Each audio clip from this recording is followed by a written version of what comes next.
Welcome back to Contend 101, where we are tackling some tough subjects to make it easier for you to contend for your relationships. Today, I am with one of my best friends, Bethany Jack, who, look, she's doing a lot better than her voice sounds right now. But Bethany, I'm just so happy that you're here. Thanks for joining us. Of course. So fun. Today, we're tackling a tough one. Yep. No, we said that, but this is like legit a tough one. Yep. We are going to talk about how do you forgive someone when they're not sorry. We're not talking about the moments where both of you come to the table with the kindness in your heart and humility of spirit, and you're both like, no, I'm sorry. No, I'm sorry. No, I love you. No, I love you more. Yeah, when does that happen? Well, like I'm thinking in high school when you're dating someone for like a week and you're like, I'm so sorry I didn't call you back last night. My mom didn't let me.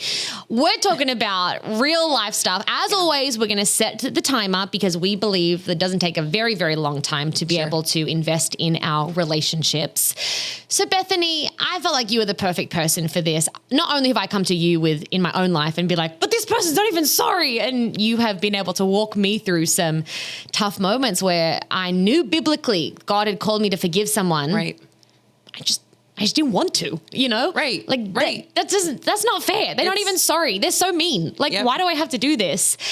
You are so good at this and have so much wisdom in this area. Maybe first of all, it really is hard. Maybe we just need to acknowledge that. Oh, totally. That is hard to forgive someone when they're not sorry. Yeah.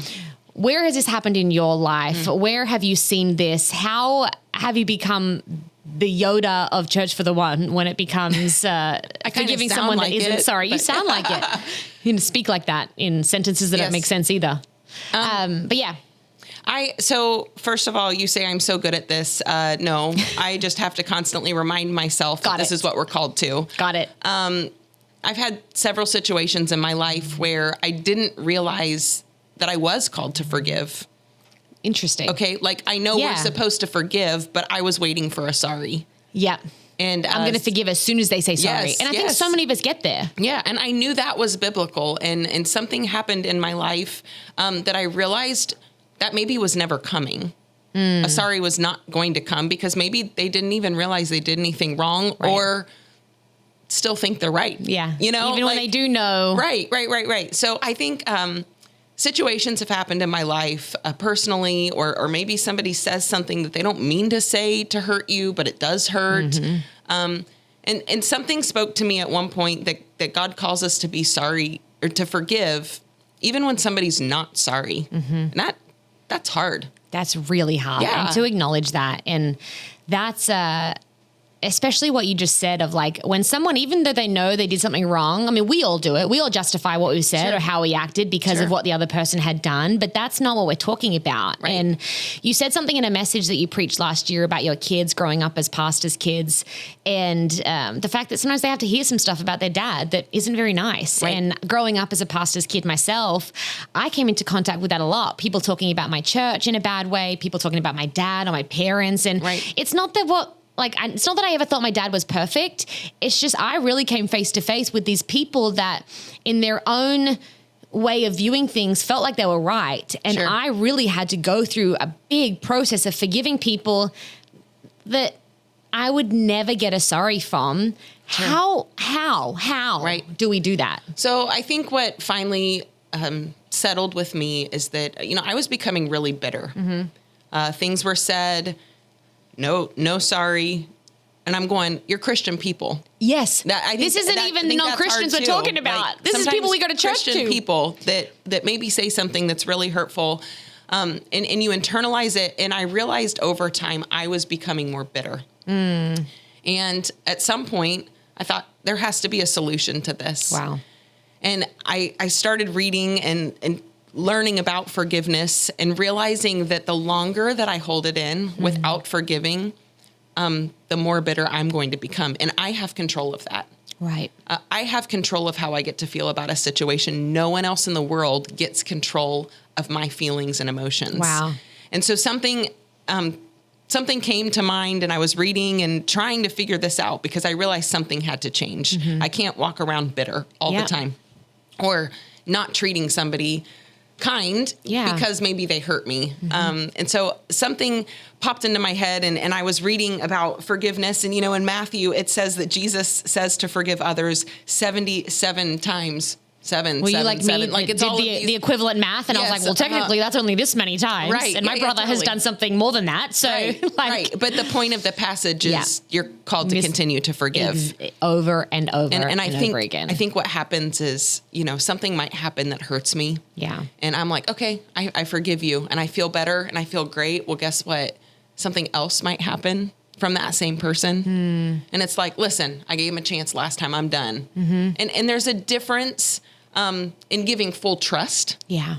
And forgiving. That's great. But grace is about forgiving and still loving and wanting the best for somebody. Oh, and that's a whole nother topic. Yes. Wow. Is wanting the best for somebody that's hurt you. I don't even know how you get there. Yeah. Yeah. Well, it's a process. Yeah. But I think when I internalize my thoughts on somebody, I go, do I really want what's best for them? Wow. Or do I want them to pay? Okay, well, but Jesus doesn't make us pay. Yeah. And when we've messed up, he forgives and forgives and forgives and forgives. And I even have always wondered as well in that verse of the forgive 77 times 7, the ongoing, if sometimes that's also not the ongoing ramifications of what someone has done. Right. Because whether it's maybe someone hurt your feelings one time and what they said, it just kind of upset you a little bit. Sure. That forgiveness may just look like a decision to move on from it. But then there are things that happen to us, things that people do, either knowing they're doing something wrong or not knowing it, where the ramifications of what they did is ongoing. Yeah. And so you make this decision to forgive, and sometimes people can feel shame or guilt because they're like, I thought I already forgave them. Why do I feel these feelings coming up?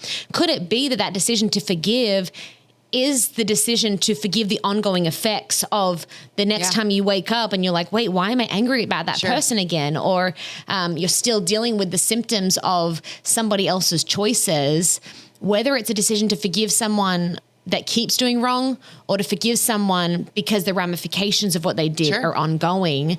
The call is the same. Yeah. And it's a choice. Yeah. Again, you have control over your feelings and emotions. And when it continues to come up, I mean, this might have happened 15 years ago. Right. And when you see that person, these emotions come back up. It's still my choice. Yep. I can choose to forgive and want what's best. Yep. As a church, we say we're obsessed with the one. That is really, really easy to say when we're talking about Joe that I've never met down at the coffee shop. That also pertains to this person that's hurt you.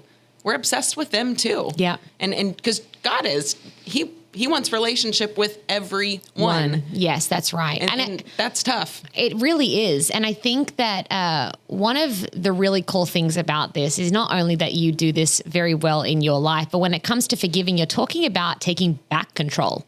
A lot of us, when we come to unforgiveness and bitterness and offense, it's because in some way we feel like someone took our control. Sure. But I like that you're using this word control in this because it's like, here's how you take back control. Yeah. You choose to forgive Yeah. because you realize that it's making you feel bitter. And there's that saying that says unforgiveness is like drinking rat poison and expecting the other person to die. Correct. It's only hurting you. Yes. Yep. And so when it comes to, I like that you're talking about that control because a lot of us, the unforgiveness has come because we can't control their response. Sure. We can't control them saying sorry. We can't control them ever asking for forgiveness. Yeah. So in a sense, you can take control back. Right. By making the decision to forgive. And I think too, we have control. Finish the thought. There's the timer. We have control of our emotions, whether it's forgiveness, whether it's grief, whether there's so many things in life that we get to choose how we feel. And it's okay to feel certain emotions, but we have to choose to change them once we're ready to come out of it, or it affects everyone around us too. So good. Bethany Jack, thank you so much for joining us today on Contend 101. We'll see you next time.